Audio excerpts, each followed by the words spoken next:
Bonsoir mesdames et messieurs et bienvenue à Perspective, je suis Francis Denis.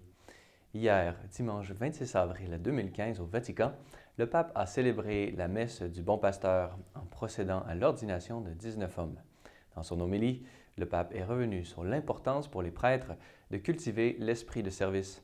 Écoutons cet extrait préparé par la télévision Vaticane.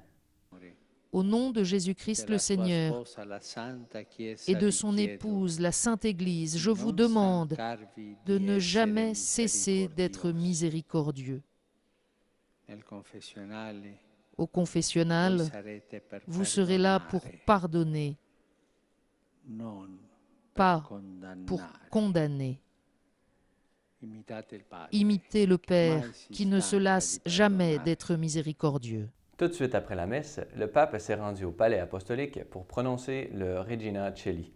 Après avoir procédé à une bénédiction toute spéciale accompagnée de 2 nouveaux prêtres tout juste ordonnés, le pape a prononcé quelques mots à l'intention des fidèles de Rimouski à l'occasion de la célébration de la béatification de la bienheureuse Élisabeth Turgeon. Écoutons un extrait.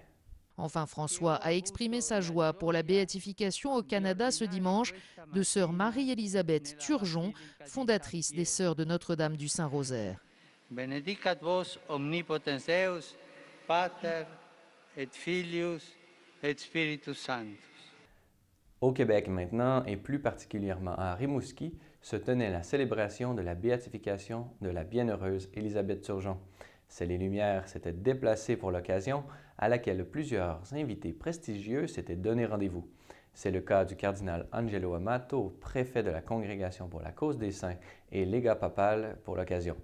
Durant la cérémonie protocolaire, samedi après-midi, le cardinal Amato a prononcé un discours dans lequel il a mentionné l'intérêt du pape pour la mission de la nouvelle évangélisation au Québec et a souligné que la bienheureuse Élisabeth Turgeon pouvait être une source d'inspiration pour les générations futures.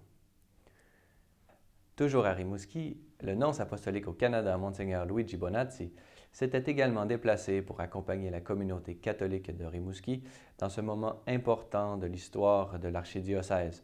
Nous avons eu la joie de le rencontrer. Écoutons un extrait de cette entrevue.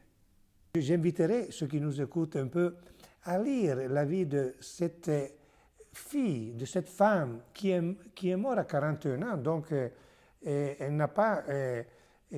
mais qui a su comme manifester en elle dans des conditions qui étaient disons, Rimouski et Céteria, il y a 140 ans, non, où on n'avait pas le chauffage, on n'avait pas qui a su montrer dans une condition, disons, très dure, de grande austérité, une créativité, une vitalité, un service, non? Le point culminant de cette fin de semaine fut très certainement l'Eucharistie dominicale dite du Dimanche du Bon Pasteur et présidée par le cardinal Angelo Amato.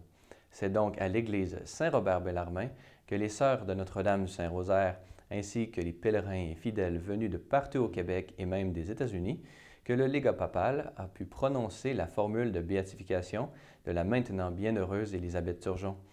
Pour l'occasion et dû au très grand nombre de pèlerins, des écrans géants avaient été installés dans la chapelle de la congrégation. Celles et Lumières étaient très fiers de transmettre l'intégralité de cette messe, dont l'homélie fut prononcée par le cardinal Gérald Cyprien Lacroix. Écoutons un extrait. Mère Marie-Élisabeth et ses compagnes ne se démentent pas. Quelles que soient les tâches à accomplir et les concours de circonstances, la mission demeure prioritaire pour la servante de Dieu. En aucun moment, on ne la voit repliée sur ses malheurs et les difficultés de l'heure, prête à démissionner ou à tout abandonner. Sans minimiser les défis et les combats, elle tient bon et encourage ses compagnes à faire de même.